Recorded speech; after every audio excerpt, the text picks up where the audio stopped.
ham. We all have it. It doesn't matter how well you plan.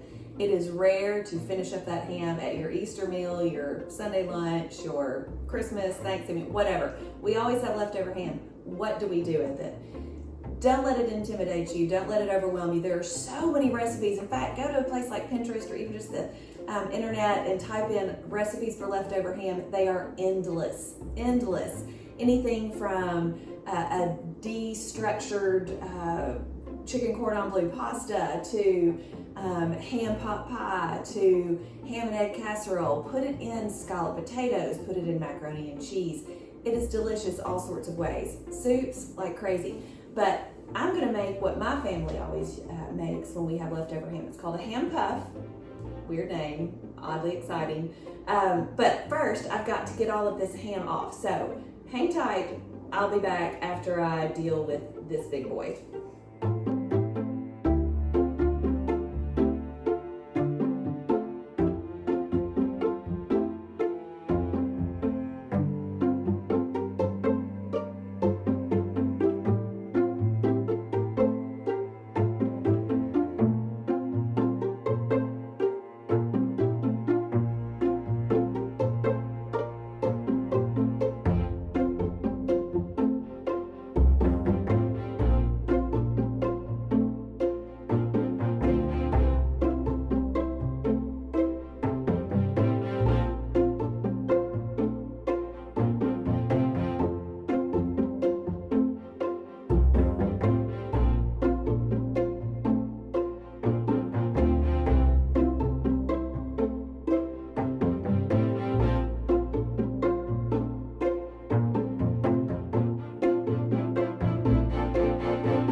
So here we have a bone. We're gonna save that for beans, greens, whatever you want to use to season. There's still lots of meat around there. Pop that in a baggie if you don't want to use it now. It freezes fine.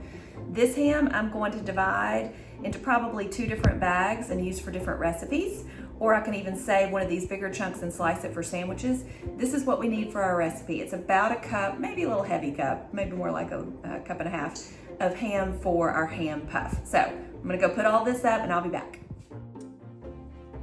All right, in a saucepan, I have 2 cups of milk. I'm using whole milk, but you can use 2%, whatever you have on hand, and then a tablespoon of butter that I've let melt.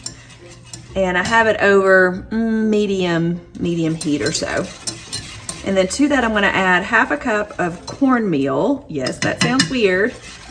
And you wanna whisk, whisk, whisk, whisk. I'm actually using cornmeal that my dad grinds.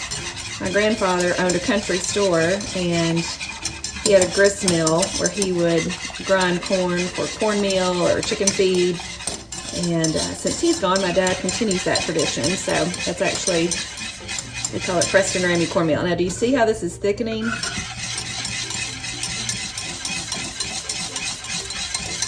Once it gets thick like this, so you can see how it's coating the back of a spoon now, a spatula. So I'm gonna switch to the spatula. And I'm gonna add a cup of cheese. I'm using just cheddar, shredded cheddar. You can shred your own. Gruyere would be delicious. Swiss, a combination. I just happen to have some shredded cheddar here. All right, let all that cheese melt. All right, now we're gonna take it off the heat and set it to the side and let it cool for just a minute. All right, so now we're getting a little fancy here.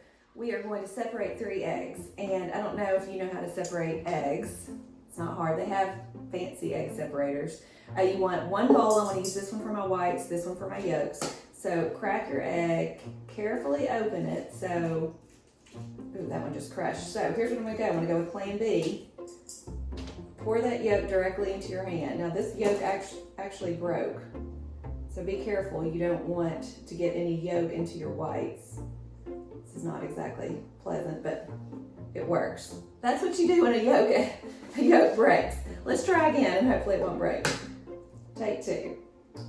All right, this one was a little bit cleaner break. So you keep it and you just go back and forth, and your yolks fall out. And then once you get all of the yolk, I don't like that little thing, then I pour my yolk over here. That was much better. One more time.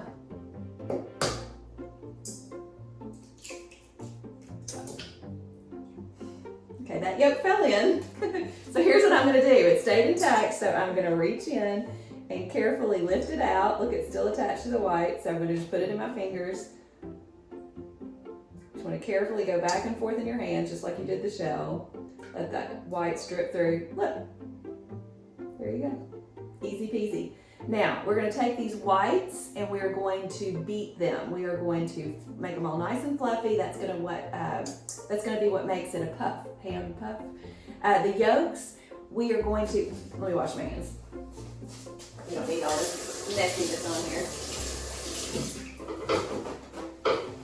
We are going to take, hold that one again. Oh, there's the timer for my pork loin. All right, typical day of cooking, lots going on. So, to the yolks, I'm gonna add 1/4 of a teaspoon of paprika if you're fancy, and then 1/2 teaspoon of salt. I like to use pink Himalayan salt. You can use red mineral, whatever salt you wanna use is fine. And then, find something to mix those up. Gonna mix those up. We got our yolks in here with our seasoning. Let me get these going. We're still letting this cool just slightly. Stir it occasionally so you're releasing some of that heat. Still pretty hot, so let me get these egg whites going and then I'll show you what we're gonna do with this stuff. I'll be right back. Those not just lovely. I put my spoon in there, but I don't want to deflate them. So when they get to that point, just set them aside for right now. Our mixture here is still a little warm. You can probably see a little steam coming off of it. So here's the thing. If you just dump these eggs into here, you're going to get scrambled eggs. So you have to do what's called temper your eggs. I know that sounds fancy. It's not hard, but you can see that's still pretty hot. You see that? Yep, there we go. So just take a little bit of it, put it in your eggs, stir like crazy. What you're doing is you're bringing those eggs up to a closer temperature slower. You're not shocking them, you're tempering them. Now it is safe to put this in here. Is that not fancy and smart? I didn't come up with it, so I can't take credit. But it does make a difference because there have been plenty of times when I've been in a hurry, dumped my eggs right in, and it never goes well. So now we're ready to stir all of this together.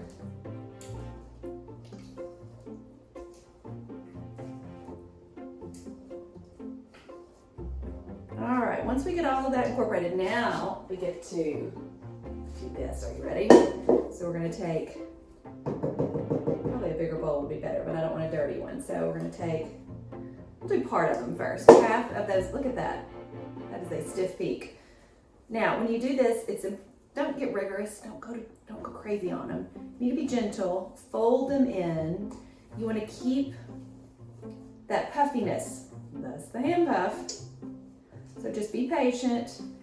I like to swirl around the bottom, lift it over the egg whites, and eventually it will incorporate. But it makes for a very light and fluffy mixture.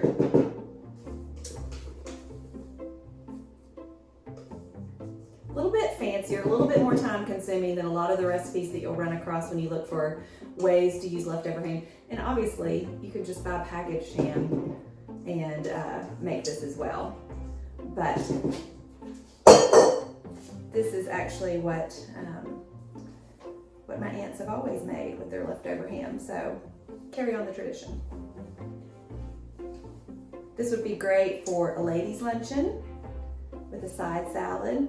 It would be fantastic at dinner with maybe some roasted potatoes. Oddly, the person that gave my aunts the recipe serves it with butter beans. I thought that was interesting. She serves it with roasted potatoes and butter beans for dinner. Be a great addition to your brunch. So lots of ways that you can use this. It's hearty. I've never done it. I don't know that they have either, but to me it would make sense. I could add some spinach in here right now, as long as it didn't have a lot of water, to get a little veggie in there, but I think just a side salad would be best. Okay, when we get to this point, now we're gonna take our ham and we're gonna carefully, it's probably a little more than a cup, and we're just gonna quickly, carefully fold. We don't wanna deflate this beautiful puff. Okay, so when you get to this point, you need a baking dish. Souffle pan would be great, but I'm not that fancy. So I'm just going to use this is I think an 8x10. Spray it with Pam. I think you're supposed to spray with Pam. We'll see. Sometimes with souffles, you're actually not supposed to spray the edges. I think I've always sprayed the edges. Get all of that in there. Even it out.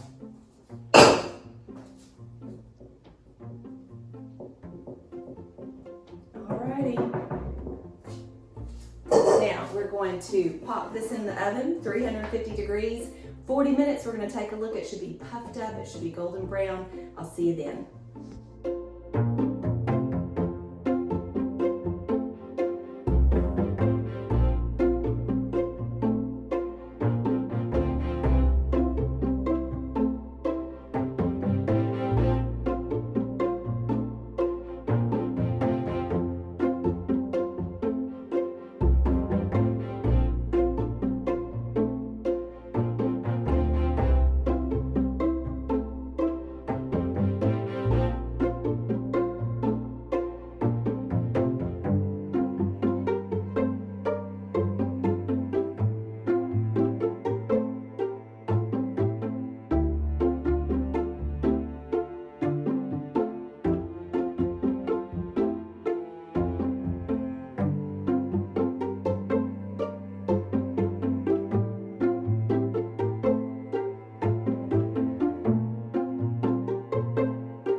Ham puff is out of the oven. You can see it's almost souffle-like. It's actually even deflated just a bit.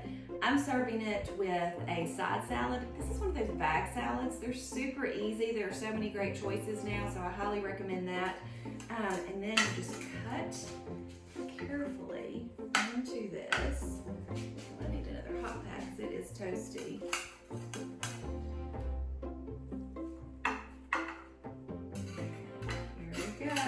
First piece is always the toughest.